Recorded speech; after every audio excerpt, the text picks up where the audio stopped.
Michigan will decide whether we will quickly return to record prosperity or whether we'll allow Sleepy Joe to impose $4 trillion in tax hikes, ban American energy, confiscate your guns,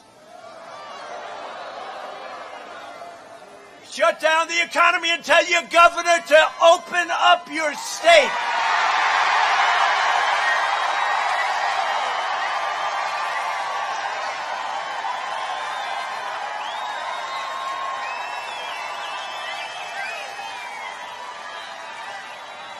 You know, it's all Democrat governors, and I think they do it for political reasons, because there'll be less activity. You'd be doing even better if you had a governor that knew what the hell she was doing. You got to open up the state.